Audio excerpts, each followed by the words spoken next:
Merci beaucoup, merci Martine pour la présentation, merci à l'association pour l'invitation.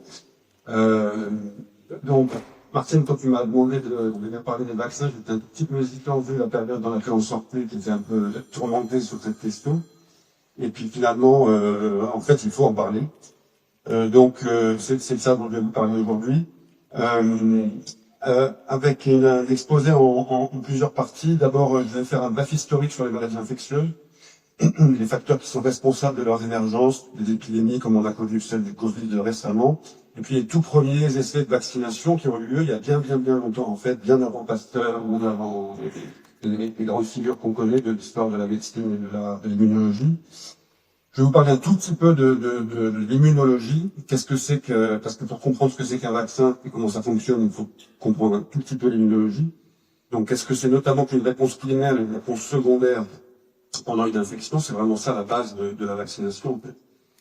Ensuite, évidemment, on va rentrer dans le vif du sujet, parler des vaccins, de quoi ils sont faits, les différents types de vaccins qui existent. Et puis, je vais terminer, peut-être ça nous verra quelques questions, sur des problèmes qui ont été rencontrés, qui sont surtout pas cachés, dans l'histoire de la vaccinologie, des controverses aussi qu'il y a eu, qui sont fondées ou qui sont pas fondées, et puis quelques perspectives.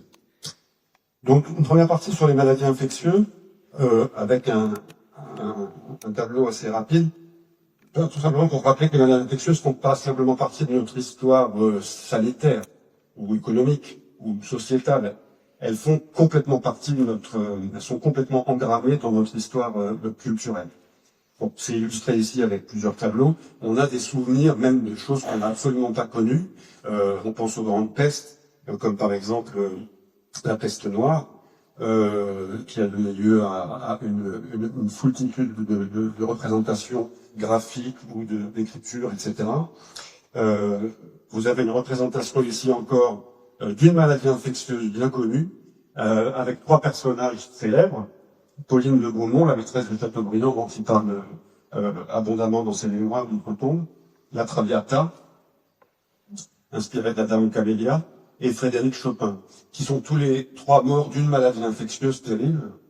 Sans doute vous la connaissez, la tuberculose, qui au XIXe siècle faisait des ravages en Occident. Alors, quels sont les facteurs responsables des épidémies? D'abord, les manques de microbes. C'est le premier facteur. Donc, bactéries, virus, les parasites, les champignons, etc. Ça, vous connaissez. Le deuxième facteur, qui est presque symétrique, qu'on oublie souvent, c'est le patrimoine génétique de l'hôte. Les hôtes, si on prend toute l'assemblée ici des gens qui sont dans la salle, chaque hôte est différent. Quand on rencontre un microbe, il y a des hôtes qui sont plus susceptibles que d'autres ou plus résistants que d'autres. Des facteurs historiques et sociaux. Les grandes révolutions de l'histoire de l'humanité ont contribué à la propagation des maladies infectieuses. Vous imaginez bien que des toutes petites populations de chasseurs-cueilleurs de 10 ou 20 personnes étaient beaucoup moins promptes à développer des épidémies ou des pandémies, puisque si la population mourait, l'épidémie s'arrêtait là. Quand les hommes se sont fixés en inventant l'agriculture, ils ont pu créer des populations beaucoup plus larges qui étaient évidemment beaucoup plus promptes à développer des épidémies et également à interagir fortement avec les animaux qui, pour beaucoup, peuvent être, on le sait, des réservoirs d'agents infectieux. Et puis ensuite, avec la révolution industrielle et les grands échanges commerciaux, les facilités de déplacement, on a eu encore une augmentation finalement de la taille de la population et de la masse d'hôtes potentiellement infectables par des agents infectieux. Le climat, des changements dans les écosystèmes, on peut citer certains cas de virus, les échanges internationaux, je viens d'en parler. Ça, c'est une représentation ici du trajet de la peste noire au XIVe siècle. Elle a mis à peu près 5 ans pour partir de la mer Noire et pour arriver en Angleterre et en Écosse. Donc ça c'est la peste noire, la Black Pest. Ça, aujourd'hui, ça se passe en 24 ans. C'est ce qu'on a connu avec le Covid.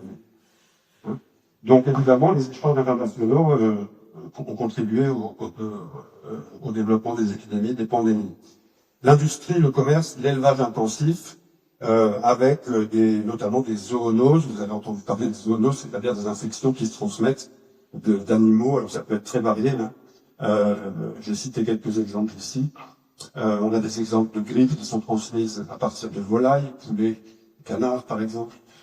D'autres virus qui sont transmis par les porcs, les chevaux. Le virus MERS, que vous vous rappelez peut-être, c'était un des premiers coronavirus problématiques transmis par les camélidés. Et puis, plus récemment, le SARS-CoV-2 transmis par cet animal dont j'oublie toujours le nom.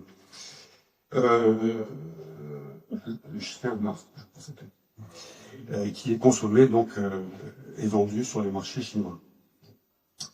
Les guerres et la pauvreté, évidemment, contribuent à fragiliser, d'une façon générale, tout ce qui peut fragiliser les populations, contribue aux épidémies. On a des résurgences de polio, qui était une maladie quasi éradiquée.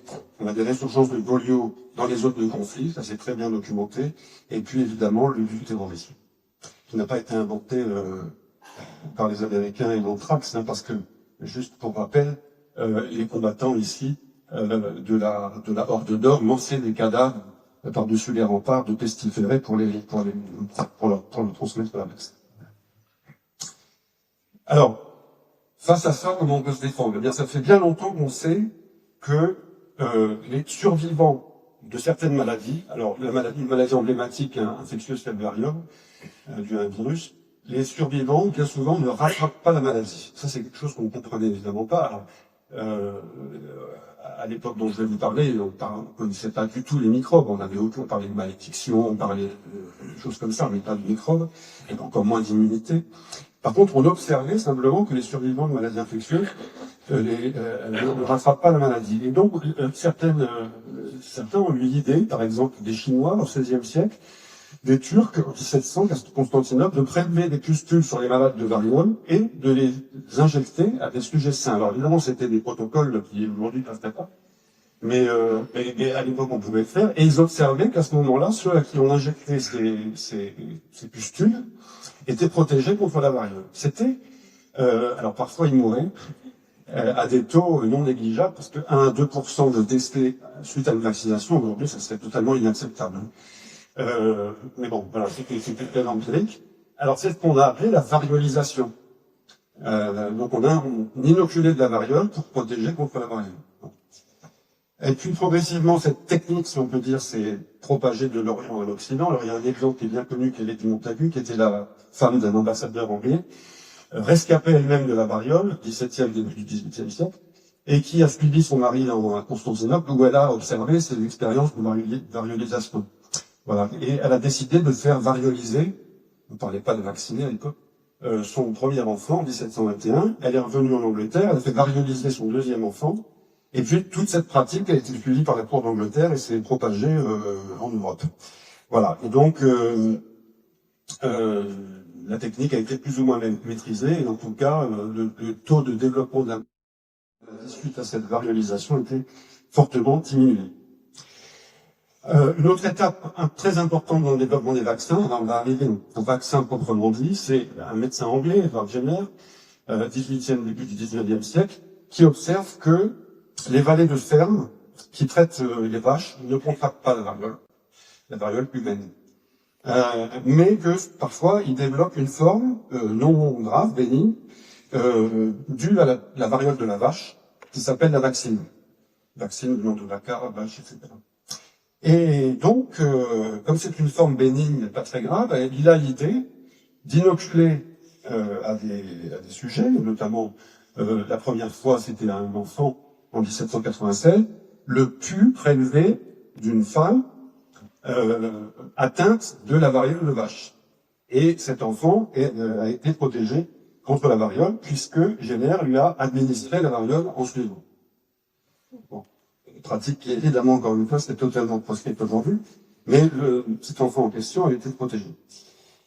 Grand personnage suivant, c'est Louis Pasteur, tout le monde connaît dans la salle, j'imagine, qui est un des premiers, on se rend le premier, mais enfin bon, on peut dire le premier, pour être un peu chauvin, à comprendre que il n'y a pas de génération spontanée. D'abord, on lui voit ça, c'est une découverte totalement révolutionnaire, hein.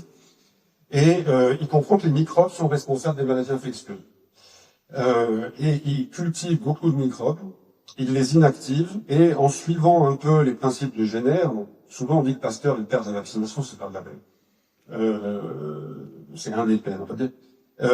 Il inocule ces microbes inactivés ou atténués, etc., et il observe que ça protège. Donc, il appelle ça des vaccins en honneur, en référence à Jenner, et Pasteur a développé un certain nombre de vaccins, dont certains sont célèbres, contre le choléra des poules, la maladie du charbon, donc l'anthrax, la rage, vaccin thérapeutique. Et puis, ils fondent l'école pasteurienne, avec l'inauguration de l'Institut Pasteur en novembre 1888, et avec des grands noms, donc je ne vais pas rentrer dans les détails, qui souvent donnent eux-mêmes leur nom à des agents pathogènes ou à des vaccins. Je vais parler du vaccin du BCG, Calmette-Guérin, qui sont des disciples de Pasteur, Yersin, Duclos, Roux. Si vous n'avez pas des affaires, je vous invite vraiment si vous avez l'occasion d'aller à l'Institut Pasteur. Alors, beaucoup d'entre eux sont enterrés dans l'Institut Pasteur. Louis Pasteur lui-même a un mausolée dans l'Institut Pasteur, autour duquel se retrouve les Pasteur vient une fois par an pour une procession assez impressionnante. Et puis, il y a le musée de l'Institut Pasteur qui est très intéressant. Encore un autre grand nom à l'époque, Robert Koch, c'est un peu le concurrent allemand de Pasteur, qui lui aussi découvre beaucoup d'agents pathogènes, notamment le bacille de la tuberculose, et qui propose les premiers postulats, on rentre vraiment dans l'ère de la microbiologie méthodique, les premiers postulats qu'il faut suivre, qu'on appelle les postulats de Koch, pour démontrer qu'un agent pathogène est responsable d'une pathologie.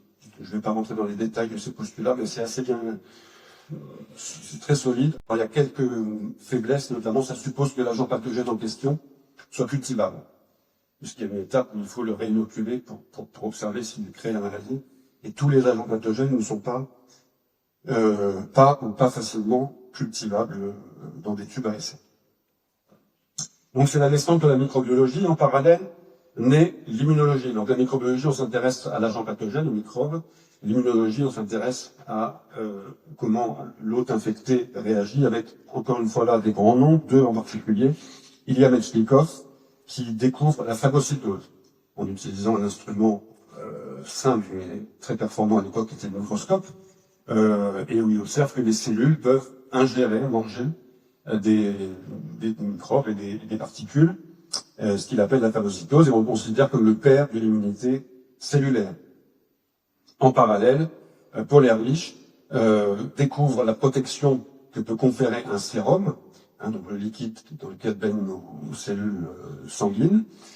Alors, il ne sait pas encore que c'est dû à des anticorps, mais on le considère comme le père de l'immunité humorale. Donc ça, je vais en parler plusieurs fois dans la suite de l'exposé. Immunité cellulaire, immunité humorale. Voilà, donc la fin du 19e siècle, c'est un contexte très favorable aux découvertes, alors pas seulement en biologie et en médecine, des grandes découvertes en chimie, en génétique, vous connaissez Mendel et Darwin, Mendel et les petits pois, Darwin et l'évolution, dans d'autres technologies, donc une vague de progrès, et en particulier une vague de progrès en médecine, avec la découverte des premiers antibiotiques, donc la pénicilline par Fleming, qui lui vaudra un prix Nobel, découverte complètement fortuite. Vous connaissez sans doute l'histoire, mais je la rappelle surtout aujourd'hui où on vient d'entendre des choses, des déclarations augustes, en joignant les chercheurs à savoir ce que mon gouvernement cherchait. Fleming était parti en vacances et c'était apparemment un microbiologiste négligent, et il avait oublié ses boîtes sur une paillasse. Il cultivait à l'époque des staphylocoques. Et ces boîtes ont été contaminées par des champignons, et il a observé qu'autour des champignons, il y avait des zones d'inhibition de la croissance de ces staphylocoques. Et c'est de là qu'il s'est dit, les champignons fabriquent un produit qui tue les staphylocoques. Et c'est ainsi qu'a été découverte la pénicilline. Si on proposait un produit comme ça aujourd'hui, il serait totalement retoqué. Donc, les antibiotiques, les vaccins, et puis quelque chose qu'il ne faut pas négliger dans le contrôle des maladies infectieuses, c'est l'hygiène. Donc la purification de l'eau, la cuisson des aliments, etc., l'hygiène. Le lavage des mains, etc. Voilà, donc vous avez ici, je ne vais pas du tout rentrer dans les détails, mais l'essor, à partir, vous voyez, des années 1920 à peu près, l'essor des vaccins qui ont pu être développés contre toute une kyrielle de maladies infectieuses. Donc le premier, j'utilise ça, Le premier ici contre la variole, et puis ensuite progressivement beaucoup d'autres vaccins, le BCG ici, et puis la polio, etc. Alors c'est ça qui a fait dire, dans les années 60-70, que les maladies infectieuses étaient sous contrôle. On l'a pensé. Aux États-Unis, en Europe de l'Ouest, on a dit bon, on contrôle, on a les antibiotiques, on a les vaccins, c'est terminé. Sauf que, évidemment, la lutte n'est pas finie. C'est essentiellement les années 80 qui ont été un tremblement de terre dans ces certitudes avec la pandémie de SIDA qui s'est propagée comme un traîné de poudre dans le monde entier. Et puis, beaucoup d'épisodes de grippe, de choses comme ça que vous connaissez. Voilà, donc il faut continuer à développer des vaccins et des moyens de lutte contre les maladies infectieuses, donc des vaccins en particulier. Et ça m'amène à vous parler de l'immunité. Donc deuxième partie de mon exposé, tout petit peu de biologie, qui vont vous permettre de comprendre, j'espère, comment on fabrique un vaccin après. Alors l'immunité, c'est quoi? C'est comment on réagit quand on rencontre un micro-organisme qui est potentiellement pathogène. Alors la plupart du temps, il rentre par des muqueuses, buccales, intestinales, génitales, par la peau éventuellement. Donc ça peut s'attraper autrement. La première, il y a deux grands types d'immunité. L'immunité qu'on appelle innée, elle fait pas appel à des lymphocytes, elle fait pas appel à la reconnaissance spécifique de l'agent pathogène. Elle est plus ou moins aspécifique, non spécifique, et elle est rapide. Et dans la plupart du temps, elle suffit pour se débarrasser des agents potentiellement pathogènes ou opportunistes. Donc en fait, vous vous en rendez même pas compte. Vous avez une petite infection quelque part, et puis l'immunité innée dégage ça et il se passe rien du tout. Donc c'est basé sur des cellules, notamment les fameuses cellules phagocytaires de Chenkov, donc des macrophages en particulier, qui sont des cellules qui patrouillent les muqueuses et qui mangent un peu tout ce qu'elles trouvent et qui détruisent ces choses qu'elles ont ingérées. Donc ça se passe en quelques heures.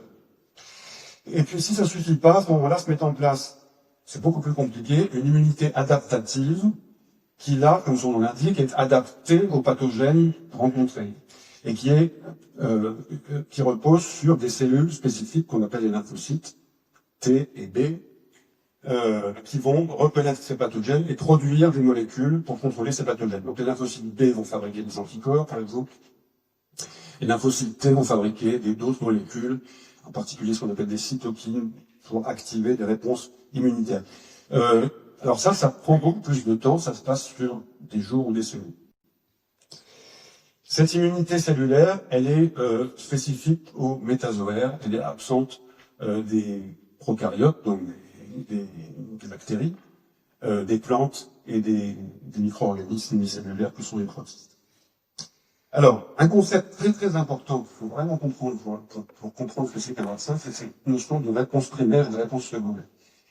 Alors, vous avez ici une courbe représentant la production d'anticorps, c'est une façon simple de mesurer une réponse immunitaire, suite à un contact avec un antigène.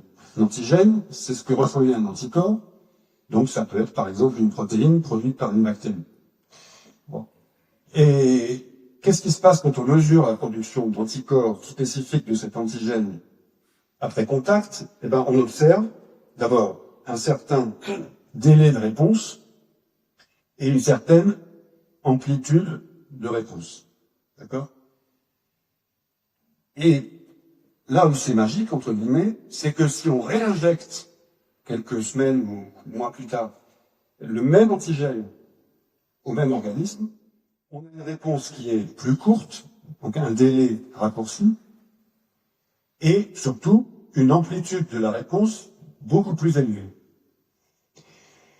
Et si en même temps on injecte, ou après en injectant un autre antigène, la réponse est la même, je tourne le bouton, la réponse est la même que lors de l'injection du premier. Autrement dit, il y a trois informations dans cette diapositive. Quand on injecte l'antigène, la réponse est plus rapide, le délai est raccourci, elle est plus ample et elle est spécifique. D'accord? C'est vraiment ça qu'il faut comprendre pour comprendre ce que c'est qu'un vaccin. Alors, la réponse primaire est toujours inférieure à la réponse secondaire. C'est vrai pour les infections naturelles. Si vous êtes infecté une fois par un virus et réinfecté par le même virus, vous allez réagir plus. la deuxième fois. C'est vrai pour les vaccinations, avec les microbes atténués, et c'est aussi vrai pour les vaccinations avec d'autres types de vaccins. Alors, ces fameux lymphocytes qui permettent la réponse adaptative, spécifique des micro-organismes, il y en a pour classer les deux grands types. Les lymphocytes T, alors on les appelle T parce qu'ils proviennent du thymus. Hein, c'est une glande qui régresse avec l'âge. Et c'est dans ce thymus, c'est les riz de veau, les riz d'agneau, vous en mangez sans doute. C'est ça le thymus, c'est là que sont fabriqués les lymphocytes T. Et les lymphocytes B proviennent de la moelle osseuse. On les appelle B parce qu'en anglais, moelle osseuse, c'est bone marrow. Ces cellules sont présentes dans le sang, c'est des petites cellules, elles sont photographiées à droite, là, avec un gros noyau et un tout petit peu de liquide autour qu'on appelle le cytoplasme. Et morphologiquement, en regardant à droite, vous ne pouvez pas dire s'il s'agit d'un lymphocyte T ou d'un lymphocyte B, ils se ressemblent. Alors, cette réponse primaire secondaire, au début de la réponse primaire, les cellules sont dans un état qu'on appelle naïf, inexpérimenté, et lors de la réponse secondaire, ces cellules sont dans des états qu'on appelle activés mémoire. Elles ont vu un microbe, elles expriment des récepteurs qui leur permettent de réagir plus rapidement à ce microbe, elles expriment d'autres récepteurs qui leur permettent de proliférer plus rapidement. Je ne rentre pas dans les détails. Ces cellules naïves, lymphocyte T, lymphocyte B, circulent tout le temps. Ils circulent dans le sang et dans la lymphe. D'accord? Mais ils vont jamais, naturellement, dans les muqueuses, patrouiller les muqueuses. Alors là, il y a un chaînon manquant. Qu'est-ce qui se passe entre, mettons, la peau, le poumon, la surface du poumon, et ces cellules qui circulent dans le sang? Bah, en fait, il y a une cellule intermédiaire qui fait le pont, c'est la cellule qu'on appelle la cellule dendritique, qui a été découverte par Ralph Steinman et d'autres, ce qui lui a valu le prix Nobel de médecine. Le pauvre est mort avant de l'avoir, mais bon, il n'a pas su. C'était une découverte absolument révolutionnaire aussi en immunologie, parce que Ralph Steinman et d'autres ont découvert que ces fameuses cellules dendritiques, elles sont présentes dans les tissus, dans les muqueuses, où elles surveillent ce qui se passe. Et quand elles capturent un micro-organisme ou un corps étranger, elles ont la capacité d'abord de le manger, de phagocyter, et ensuite de migrer assez rapidement vers là où sont les lymphocytes T, c'est-à-dire dans les organes lymphoïdes secondaires, donc par exemple les ganglions. Donc c'est lymphocytes T qui circulent entre le sang et la lymphe et les organes lymphoïdes, hein, c'est-à-dire sur cette diapositive-là, donc la rate et les ganglions qui circulent. Eh bien, la cellule dendritique a la capacité de leur apporter l'information et de leur dire un corps étranger est entré et d'activer les bons lymphocytes T spécifiques de ce corps étranger. Donc, à ce moment-là, les cellules dendritiques matures migrent aux ganglions, elles exposent ces antigènes à leur surface, elles les montrent aux lymphocytes T, si vous voulez, et elles activent les lymphocytes T. Voilà, donc ça représente exactement ce que je viens de vous dire, c'est-à-dire le parcours depuis les muqueuses jusque dans les ganglions. Elles activent ces cellules T et B en cellules dites mémoire, qui stockent des molécules qui vont pouvoir lutter contre les microbes, ou des cellules activées qui vont pouvoir lutter tout de suite contre les microbes. Alors, pour effectuer ce chemin-là, il faut des signaux, ce qu'on appelle des signaux. Ça, c'est aussi important pour comprendre la conception des vaccins. Quels sont ces signaux? D'abord, l'antigène. Il faut que le lymphocyte T sache de quoi on lui parle. Donc, l'antigène, c'est un des premiers signaux que la cellule dendritique présente au lymphocyte T, dans une molécule spéciale de présentation, et le lymphocyte en face a une molécule pour reconnaître cet antigène et la cellule dendritique qui le présente. Le premier signal d'activation. Ensuite, il y a des signaux dits de renforcement par des molécules intermédiaires et des interactions de récepteurs entre les cellules dendritiques et les lymphocytes, des cytokines, des petites molécules que fabriquent les cellules dendritiques pour dire aux lymphocytes va plutôt dans cette voie d'activation ou plutôt dans cette voie d'activation. Donc va plutôt vers les voies fortement activées ou plutôt calme-toi un peu parce qu'il faut calmer l'inflammation. Voilà. Donc il y a de l'information qui est transmise par ces cytokines sur les molécules solubles qui transitent entre les deux. Et puis des chimiokines, c'est encore d'autres petites molécules d'information très importantes parce qu'elles vont dire au lymphocyte T où il doit aller. C'est-à-dire, est-ce qu'il faut qu'il aille plutôt dans le poumon, plutôt dans l'intestin, ou plutôt ailleurs. Voilà. Donc, une fois qu'il a toutes ces informations, quel antigène reconnaître d'activation, où il doit aller, le lymphocyte T se met à proliférer et à migrer à ce moment-là vers là où il doit lutter contre l'infection. Quelques notions sur ces antigènes. Alors, chaque microbe dispose de ses propres antigènes. Donc, c'est vraiment une grande spécificité. Le virus SARS-CoV-2 a des antigènes qui n'ont rien à voir avec les antigènes de bactéries Escherichia coli qu'on peut trouver dans une pizza.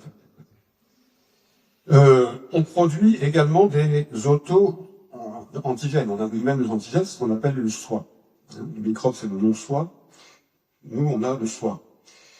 Contre lequel, normalement, on n'a pas d'immunité. Sans quoi, on serait sans arrêt automalade, si vous voulez. Donc, il y a des processus de contre-sélection des lymphocytes qui seraient autoréactifs. Mais parfois, ils échappent à ce processus-là, ce qui crée les maladies auto-immunes. Des antigènes de tumeur. Donc, les cellules tumorales produisent des antigènes spécifiques. Alors ça, c'est intéressant pour fabriquer notamment des vaccins anti-tumeurs. Et puis des allergènes, c'est des substances produites par des plantes, dans les pollens par exemple, ou dans certaines choses comme ce qu'on appelle la poussière de maison. Là, en fait, c'est des crottes de nid en réalité, qu'on a dans les maisons et qui peuvent être allergéniques et déclencher des réponses immunitaires. Donc, vous voyez que cette reconnaissance de l'antigène, elle peut être bénéfique si elle permet in fine de lutter contre un microbe, évidemment. Elle peut être délétère si elle se retourne contre soi. Dans le cas, par exemple, d'une réponse d'une maladie auto-immune. On peut parler de monde antigénique, parce que la variété infinie des micro-organismes et des structures, protéines, et puis même pas que des protéines, produites par les organismes plus développés, permettent sans problème de proposer que ces mondes antigéniques sont quasiment sans limite et qu'il doit y avoir des milliards, ou même probablement plus, d'antigènes positifs. Les antigènes microbiens sont largement différents des antigènes du soi, mais il peut y avoir des chevauchements, et ce qui peut occasionner des problèmes. Si par exemple on veut déclencher une réponse immunitaire contre un microbe et que en fait il y a un recoupement avec certains antigènes du soi et que la réponse immunitaire va aussi se diriger contre soi. Ça peut être à l'origine du problème. Voilà, vous avez ici sur cette diapositive, cette représentation de cette fameuse présentation de l'antigène. Alors les antigènes doivent être directement reconnus, en particulier par les lymphocytes B, je vais pas en parler. Et en tout cas, dans le cas des lymphocytes T, il faut absolument la fameuse cellule dendritique, cette molécule qui présente, c'est la molécule HLA, vous avez peut-être entendu parler, avec l'antigène dedans, et en face, une molécule exprimée par le lymphocyte qui reconnaît l'ensemble. Alors, ça nous amène à parler des vaccins. Et vous allez retrouver tout ce dont on vient de parler avant. C'est pour ça qu'il fallait un peu parler de microbiologie, de biologie, pour parler des vaccins. Qu'est-ce que c'est qu'un vaccin? Qu'est-ce qu'il y a dans un vaccin? Quelle est la composition d'un vaccin? Dans un vaccin, il y a d'abord, obligatoire, un antigène. S'il n'y a pas un antigène, au moins un, vous ne pouvez pas instruire le système immunitaire, le lymphocyte, pour lutter contre un micro-organisme. Donc, première chose, il faut un antigène, ou plusieurs antigènes. Et deuxième chose très importante, il faut ce qu'on appelle un adjuvant, vous avez sans doute entendu parler de ça. Qu'est-ce que c'est que cet adjuvant? En fait, il va permettre plusieurs choses, mais il va mimer en particulier les informations que transmet la cellule dendritique au lymphocyte lorsqu'elle l'active. Avec l'antigène et l'adjuvant, vous mimez un peu ce qui se passe au début d'une infection. D'accord? Ça ne me vient pas, moi ça me mène un peu que ça passe tout le temps. Ça va? Et puis, en plus de ça, de l'antigène et de l'adjuvant, il faut des produits de conservation, des stabilisateurs, des conservateurs, des diluants, etc. Donc ça, c'est l'ingénierie.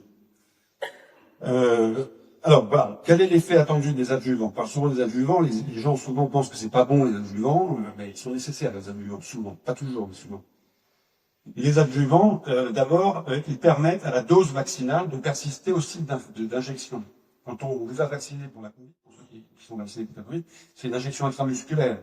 En fait, si on vous injectait de façon intramusculaire le vaccin sans adjuvant, il se diffuserait immédiatement partout et on n'aurait pas le temps d'induire une réponse immunitaire.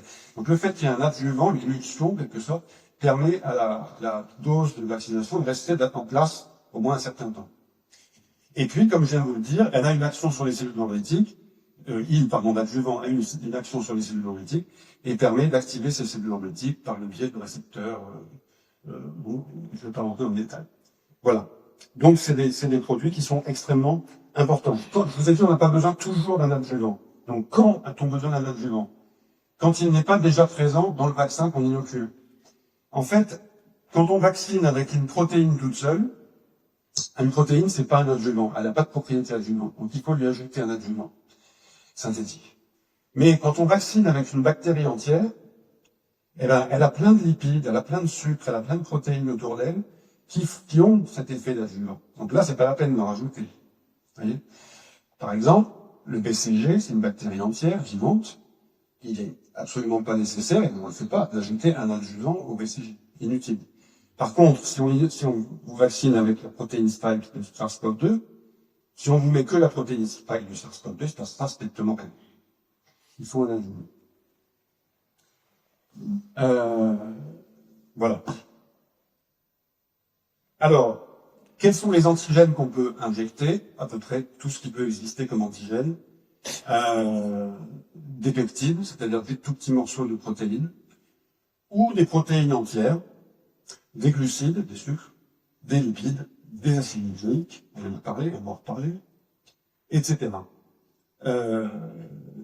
Donc ça, c'est des antigènes qu'on appelle les natifs, on les injecte comme ça dans l'organisme. Et puis, donc ça, c'est ce que reconnaissent les récepteurs des lymphocytes B. Ils reconnaissent les antigènes. Les lymphocytes T, j'en ai parlé, ils ne reconnaissent pas les antigènes tout seuls, ils reconnaissent qu'on appelle des antigènes apprêtés dans la molécule HR. Alors, quelles sont les formulations possibles des antigènes dans les vaccins? Je viens d'en parler un peu. Des microbes vivants atténués, exemple le BCG. Microbes vivants atténués, bacilles tuberculeux des bovins vivants, pas d'adjuvant.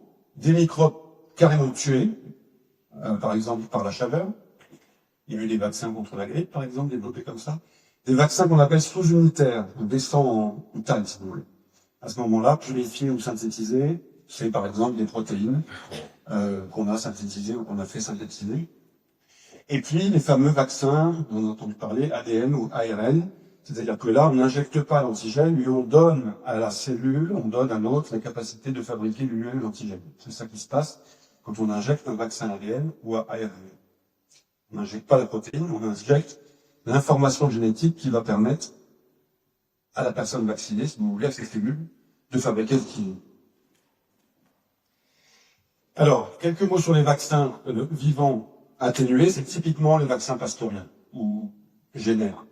Il y a des techniques de variolisation. Variolisation d'injecter de la vaccine atténuée. Pasteur a fait un tas de vaccins comme ça. C'est des microbes qui sont entiers, vivants, réplicatifs, qui peuvent se multiplier mais qui sont atténués, donc pas virulents. Ils ont un avantage parce qu'ils persistent longtemps, ils sont fortement immunogènes. Ils ont aussi des inconvénients, il peut y avoir des effets secondaires plus forts. Bon, je rentre pas dans les détails, je vais en parler après. Les vaccins vivants atténués, exemple, j'en ai parlé, le BCG, je vais vous en parler encore un petit peu. Voilà le premier essai, un des premiers essais, donc développé par Calmette et Guérin, disciple de Pasteur, inoculé pour la première fois en 1901, un enfant, après plus de 230 passages in vivo du bacille tuberculeux des vaches. Typiquement, c'est ce qu'ont appelé Calmette et Guérin de Pasteur. Donc ils ont cultivé le bacille tuberculeux des vaches dans des tubes à essai. On peut encore revoir l'Institut Pasteur de Lille, où ils étaient. Ils ont cultivé, ça a passé la guerre, ils ont recultivé après la guerre, etc. Et à la fin, ils ont observé que ce qu'ils avaient dans leur tube était pas virulent. Donc quand ils l'injectaient à des vaches, il n'y avait plus de maladie. Et ils ont testé ça dans un tas d'animaux, mais vraiment un tas d'animaux, de chevaux, de poulets, de cochons, de rats, de souris, de pigeons, ils ont tout testé. Et il n'y avait aucune maladie. Donc ils se sont dit, Pasteur, qu'est-ce qu'il nous a appris? Que ça pouvait faire un vaccin. Et donc, effectivement, ils ont fait leur premier essai vaccinal, à l'Institut Pasteur, là, où ils ont vacciné des vaches. À l'époque, évidemment, c'est comme maintenant, il y avait une course folle au vaccin. La tuberculose, à l'époque, était une maladie redoutable. Et les Allemands, notamment Robert Koch, voulaient bien développer des vaccins aussi, être les premiers, et puis d'autres. Et eux, ils n'avaient pas les principes pasteuriens en tête. Donc, qu'est-ce qu'ils ont essayé? Ils ont essayé des vaccins tués par la chaleur, tués par des solvants, etc. Et ben, on a mis les vaccins en concurrence. Alors, voilà les résultats d'essais précliniques, si on peut dire. Donc, vous avez ici le contrôle positif, enfin négatif. C'était la vache non vaccinée, donc elle est morte. Et puis, toutes les vaches vaccinées par le vaccin de Calmette et Guérin, à qui on a inoculé la tuberculose bovine. Et qui se portent, comme vous pouvez le voir, à merveille. Et en face, on a mis les vaccins des concurrents. Et voilà. Et donc, les vaccins des concurrents, bah, c'était pas terrible. Les 2 pauvres survivantes, les 4 pauvres survivantes étaient bien à Maigolette. Et donc, on a laissé tomber ça. Et c'est le BCG qui est parti comme vaccin chez l'homme contre la tuberculose. Bon, je vais passer assez rapidement. C'est un vaccin qui a été utilisé à des milliards de doses. Les résultats de la vaccination, c'est vraiment un exemple avec la variance, un des quelques exemples à citer quand on veut citer les bénéfices des vaccins. Ça a sauvé des millions de vies, le BCG. Il y avait une mortalité infantile à l'époque, on est dans les années 20, hein. Une mortalité infantile, périnatale énorme, de tuberculose, mais pas que de tuberculose d'ailleurs. Et à partir du moment où on a implanté la vaccination par le BCG, on a vu une chute de la mortalité infantile colossale. Donc une efficacité, notamment chez les tuberculoses de petits, de l'ordre de 90%, et une protection probablement contre la tuberculose et même sans doute peut-être contre d'autres infections. On commence à comprendre maintenant comment peut-être cette vaccination par le BCG pouvait peut-être protéger contre d'autres maladies infectieuses. Donc vraiment un miracle, le BCG. Alors, ça c'est les conclusions. Je vais pas rentrer dans les détails. Il est plus obligatoire en France, on pourra en parler si ça vous intéresse, mais il continue à être donné largement dans les pays où la tuberculose est endémique. Alors, ça c'était les vaccins vivants. Deuxième type de vaccin, les vaccins inactivés ou tués. Alors on les tue par différents moyens. Je vais parler de la chaleur par exemple. Ça peut être des microbes entiers ou pas, etc. Évidemment, ils sont plus virulents. C'est un de leurs grands avantages. Contrairement à des bactéries vivantes, là, ils sont morts. Mais certains inconvénients, parce que, par exemple, des antigènes importants peuvent être détruits pendant la phase d'inactivation. Donc, ça peut présenter des désavantages. Alors, on va citer quelques exemples de vaccins inactivés et tués. Ben, par exemple, un vaccin contre la Covid-19, c'était l'approche Sinovac. Vous avez entendu parler de l'approche du vaccin Sinovac, c'était le vaccin chinois, qui là est du virus inactivé, entier, purifié, inactivé, entier, qui donc, quand il est capté, on injecte avec un adjuvant, et quand il est capté par les cellules dendritiques, les cellules dendritiques présentent les protéines du virus, notamment cette fameuse protéine Spike, aux lymphocytes, et on induit une réponse lymphocytaire contre la spike. Autre catégorie de vaccins, je vais passer rapidement, parce que ce n'était pas les vaccins sous-unitaires, c'est-à-dire les morceaux de micro-organismes, protéines ou autres. Alors, il y en a un certain nombre d'exemples. Je vais reprendre l'exemple de la Covid-19, avec là l'approche Novavax, où on a injecté, non pas le virus, mais la protéine Spike, enchâssée dans des microparticules, etc., pour le stabiliser. Et pareil, la cellule dendritique mange la protéine Spike et le présente aux lymphocytes. L'approche Sanofi est une approche un peu similaire avec des protéines Spike non, pareil, il faut de l'adjuvant, hein, donc on ne peut pas mettre simplement de la protéine Spike. Et puis ces fameux vaccins ADN-ARN, quand je m'y arrête 2 secondes, parce que ça fait tellement de bruit. Donc là, on n'injecte pas l'antigène, on n'injecte pas la protéine, comme je le dis, on injecte l'information génétique, qui, comme on l'a entendu parfois, ne va pas s'intégrer dans le génome de la personne à qui on injecte, mais qui va transitoirement, non pas pour le restant du jour, transitoirement permettre aux cellules de fabriquer la protéine elle-même, de façon redoutablement efficace. Et c'est pour ça qu'il marche si bien. Donc, pas l'antigène, mais le codage génétique, c'est pas un microbe. Les avantages, la reproduction est extrêmement simple, la stabilité est très forte, ça persiste suffisamment longtemps pour être efficace, et c'est valable pour toute la population, parce que peu importe votre molécule HLA, vous savez que vous êtes tous différents avec une molécule HLA. Ça veut dire que monsieur X ne connaît pas forcément le même peptide de la protéine Spike que monsieur ou madame Y. Et là, on s'en fiche parce on vous donne le matériel génétique, vous allez fabriquer la protéine spike, et donc si vous avez un HLA X, ben, vous allez faire ce qu'il faut pour le présenter, si vous avez un HLA Y, vous allez faire ce qu'il faut pour le présenter. Donc c'est valable pour toute la population. Alors évidemment, c'est limité aux antigènes protéiques. Pourquoi? Parce que de l'ADN, comme ça, peut pas coder un sucre, par exemple, ou un lipide. Pour fabriquer un sucre ou un lipide, c'est beaucoup plus compliqué que ça. On peut fabriquer que des protéines. C'est relativement peu de l'ADN ou de l'ARN, donc il faut de l'adjuvant. Et évidemment, ça doit accéder au noyau de la cellule, donc il faut quand même manipuler un peu pour que ça accède au noyau des cellules, sinon ça marche pas. Alors, quels sont les vaccins qui ont été proposés sur cette base? Par exemple, AstraZeneca, Sputnik, le vaccin russe, c'est des vaccins adénovirus. Donc là, on fait rentrer l'ADN double brin de la protéine spike dans les cellules, avec, alors c'est pas complètement la protéine, c'est certains antigènes, avec donc ensuite là c'est pareil, la cellule magnétique qui me fabrique l'antigène, etc. Et présenté au lymphocyte. Et puis les approches ARN, donc là c'est Pfizer, vous avez entendu en parler, Pfizer et BioNTech, et Moderna, là on injecte des nanoparticules qui contiennent de l'ARN, c'est-à-dire le transcrit de l'ADN, avant de fabriquer la protéine, qui peut pareil pour la protéine spike. L'efficacité de ces vaccins, maintenant, on la connaît bien. Les gagnants, c'est BioNTech, Pfizer et Moderna, donc les vaccins ARN, avec 95-94% d'efficacité par rapport à d'autres, de vaccins chinois, Sinovac étant un des moins bons. Alors, vous savez que cette technologie, ça a valu le prix Nobel à deux chercheurs, dont Weizmann et Katalin Karikó, cette année, en 2023.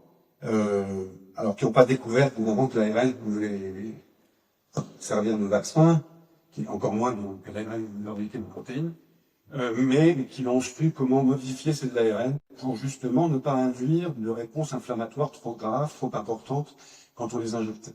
Et il fallait juste faire des petites modifications chimiques à la terminaison de ces ARN pour annuler complètement l'effet hyper inflammatoire de ces ARN. Ça a été vraiment une découverte révolutionnaire. Et ça leur a valu le prix Nobel. Alors, on va terminer 5-10 minutes après avec quelques problèmes, controverses, perspectives qui peut-être ouvriront la discussion. Qu'est-ce qu'on entend souvent quand on parle des vaccins à des gens qui ne sont pas complètement convaincus? On entend souvent dire que l'hygiène est suffisante. Il suffit d'être propre, il suffit de se laver, il suffit de faire attention, il y a des masques éventuellement, et il suffit, il n'y a pas besoin de se vacciner et on est protégé. Bon, c'est pas faux. C'est pas faux. Quand on regarde ici, par exemple, l'évolution de l'incidence de la fièvre typhoïde à Baltimore, vous voyez qu'ici, à partir des années 10, 15, quand on a commencé à mettre du chlore dans l'eau, à filtrer l'eau, et à boire cette eau filtrée chlorée, l'incidence de la fièvre typhoïde a diminué drastiquement. Évidemment que le nettoyage de l'eau a eu un impact. Ici, vous avez un exemple aussi, de l'incidence de la tuberculose en Allemagne de l'Ouest, depuis 1750 jusqu'à 1950. Ici, c'est le début du BCG. En fait, on vous dit, oui, mais l'incidence de la tuberculose est diminuée déjà bien avant, et ici, découverte du bacille de Koch, l'incidence de la tuberculose a diminué déjà bien avant la découverte de l'agent pathogène et bien avant le vaccin. Donc, qu'est-ce que rajoute un vaccin? Pourquoi ça a diminué? Parce que l'hygiène a augmenté. Bon, certes.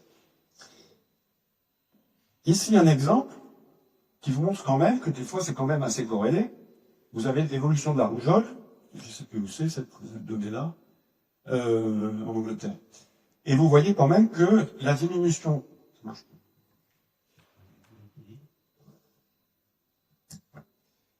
La diminution la plus significative et constante de rougeole, là, coïncide quand même avec la couverture vaccinale. Donc parfois, c'est pas vu qu'à l'hygiène, alors qu'on parle des mêmes périodes. Hein. En fait, qu'est-ce que c'est la conclusion de tout ça? C'est qu'il ne faut pas opposer hygiène et vaccin. Les deux peuvent contribuer à faire diminuer les maladies infectieuses. Il y a beaucoup d'études qui ont été publiées là-dessus.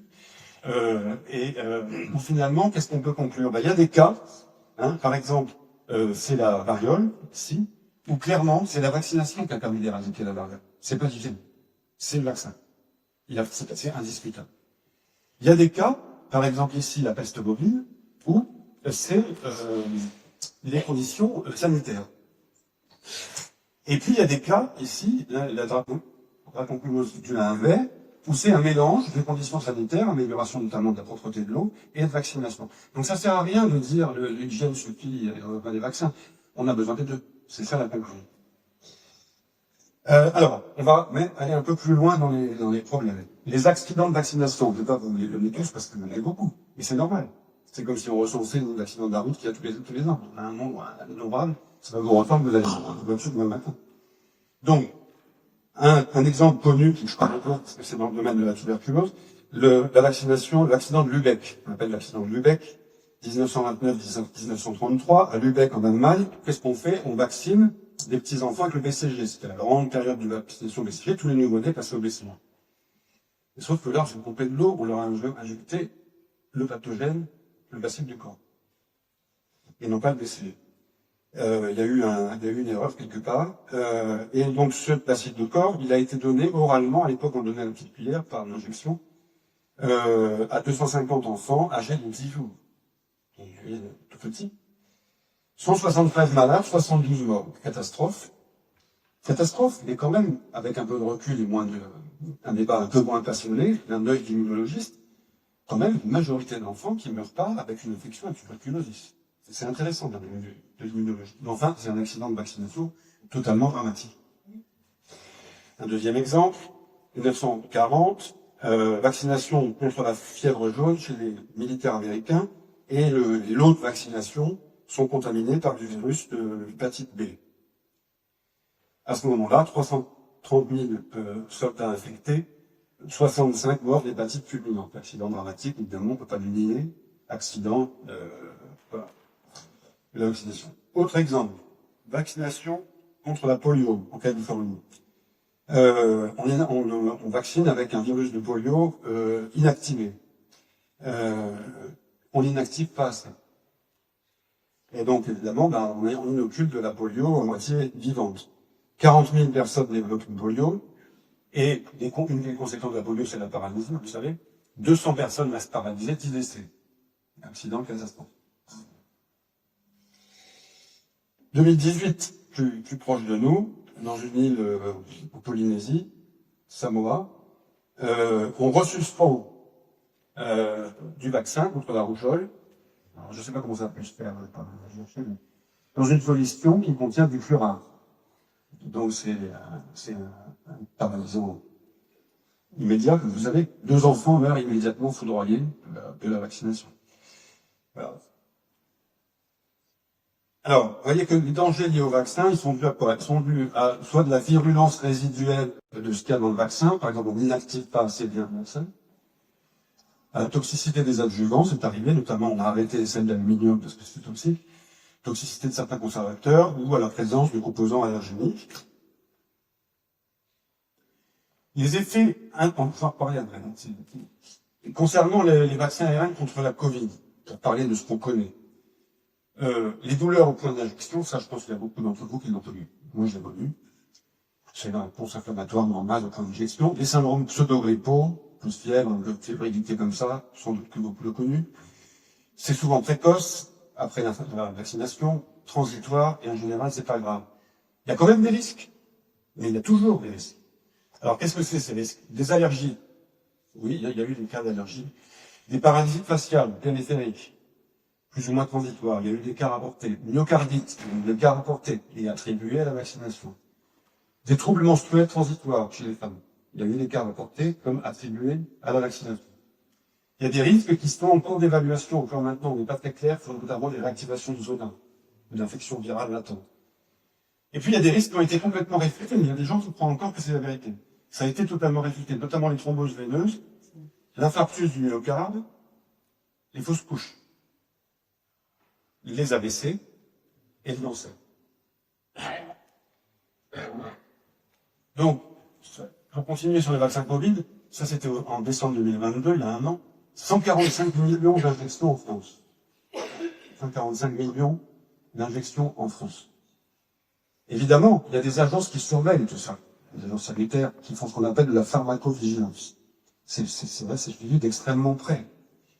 Qu'est-ce qu'on observe? On observe 150 000 cas d'effets indésirables, hein, Ça représente 0,1%. Et 39 000 cas graves, 0,03%. Mais en face de ça, on ne peut pas nier, quand on compare avant la vaccination et après la vaccination, et des populations qui ont été vaccinées avant d'autres, etc., que des dizaines de millions de vies ont évidemment été sauvées grâce à la vaccination contre la Covid, notamment chez les sujets les plus âgés. Voilà ici, donc ça fait toucher du doigt quelque chose qui est pas propre au vaccin, c'est propre à toute action qu'on a dans la vie, de ce qu'on appelle le bénéfice-risque. Quand vous prenez votre voiture pour aller faire une course, le bénéfice, c'est que vous allez vite et vous pouvez ramener des gens en vie et sans le porter. Il y a un risque. Il y a un risque. Ben, quand on se fait vacciner, il y a aussi un bénéfice et aussi un risque. Et donc ici, vous avez par exemple les données en Angleterre, en mars 2021, c'est de l'incidence, alors c'est des nombres pour 100 000, pour 100 000 personnes, d'accord. Vous avez ici les décès dus à la Covid évités, donc ils ont les outils pour calculer ça, et les incidents graves, donc par exemple ici des cas nous semblent. Vous voyez que, alors évidemment, chez les petits, c'est pas trop, on voit pas très bien le bénéfice-risque, c'est pour ça que la vaccination chez les tout petits contre la Covid n'était pas prioritaire. Par contre, chez les sujets âgés de plus de 60 et surtout de plus de 70 ans, le bénéfice-risque, il est indiscutable. Vous avez ici, chez les sujets âgés de plus de 80 ans, 197 décès pour 100 000 personnes, je rappelle. Évités, estimés. Contre 0,4 cas de thrombose. Il n'y a pas à discuter, il faut vacciner. Alors, ou alors, on laisse mourir ces 200-là, c'est le choix. On ne peut pas, les politiques ne peuvent pas le faire. Donc, voilà. Donc, la pharmacovigilance, elle est permanente sur les vaccins. Et ça peut aboutir, cette pharmacovigilance, à des retraits de vaccins. Ça a tout le temps existé, ça existe encore, il n'y a aucun problème là-dessus. Donc, ça peut être lié à des incidents, exemple sur l'île de Samoa, le vaccin qu'on a reçu pendu dans le curable, c'est évident qu'on ne discute même pas si on doit le retirer ou pas, à des efficacités controversées, notamment des vaccins Hexavax de Sanofi contre les 6 infections infantiles. Il y a des risques, notamment vaccin contre le papillomavirus en Espagne. Il y a eu 2 cas de jeunes femmes vaccinées qui ont développé du cancer de l'utérus, je crois, suite à la vaccination, et ça a été établi que c'était dû à la vaccination. On a retiré le vaccin. Il y a des stratégies, il y a eu des polémiques démontrées d'industriels qui ont influencé, qui ont cherché à influencer le retrait de vaccins pour, par exemple, placer un autre vaccin. Bon, ça c'est l'exemple d'un vaccin Hexavax, c'est-à-dire le vaccin, vous savez, tétanisme, coqueluche, etc., qu'on a retiré parce qu'il était plus efficace contre l'une des 6 infections. Ça c'est l'exemple du HPV, retrait du vaccin suite à l'hospitalisation de 12 adolescents vaccinés par ce vaccin HPV. Et puis cette stratégie, le vaccin DT polio est retiré du marché par Sanofi. Et en fait, Sanofi avait mené ses propres études. Alors ça, c'est toujours un peu gênant. Notamment, Sanofi avance une augmentation des effets indésirables, mais à partir de ses propres études. Une contre-analyse indépendante par l'agence de médicaments, etc., conclut que c'est faux. C'est faux. Il n'y a pas d'augmentation des effets indésirables suite à ce vaccin. En fait, Sanofi aurait volontairement tiré ce vaccin pour des raisons stratégiques, notamment pour placer un autre vaccin qui serait plus rentable, etc. Ça existe aussi. Et il faut que ce soit su et sanctionné. Bon, je vais passer sur celle-là parce que ça nous amènerait trop loin. La notion de bénéfice-risque a amené, par exemple, on va en reparler, à retirer le BCG de la vaccination obligatoire en France. Sauf, elle est recommandée pour certaines populations, mais elle est plus obligatoire. Parce que le risque est trop élevé par rapport au bénéfice. Alors, quels sont les nouveaux enjeux? C'est la dernière diapositive. Alors, on a compris, améliorer l'acceptabilité dans les populations des vaccins. En fait, et c'est assez intéressant, quand on va interroger des gens dans la rue, pourquoi vous êtes contre les vaccins, pourquoi ça vous fait peur, etc. Les raisons sont très très claires. Très très claires. D'abord, c'est la piqûre. La piqûre. Les gens n'aiment pas la piqûre. C'est une pénétration dans le corps, on ne sait pas où ça va, c'est invasif. Les gens n'aiment pas le piqûre. La deuxième chose, c'est pourquoi on nous donne quelque chose. Donc, on travaille à des inoculations qui ne passent pas par la piqûre.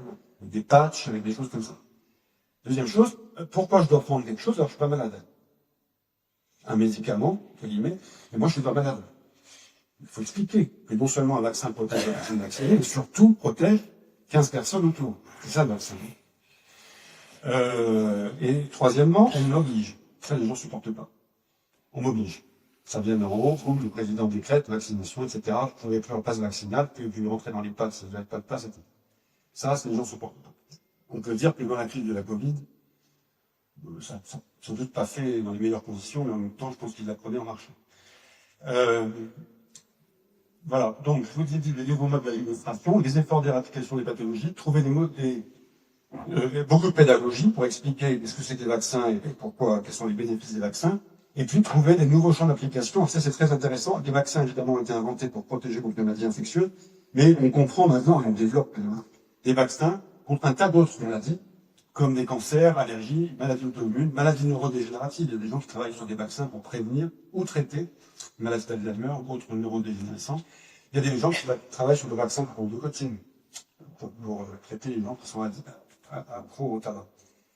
Je vais vous remercier, mais avant ça, je voudrais remercier le professeur Denis Mzolesier, qui est professeur d'immunologie dans mon équipe, et qui m'a aidé, notamment passer plusieurs diapositives de ses cours, qui m'a aidé à monter cet exposé. Merci beaucoup.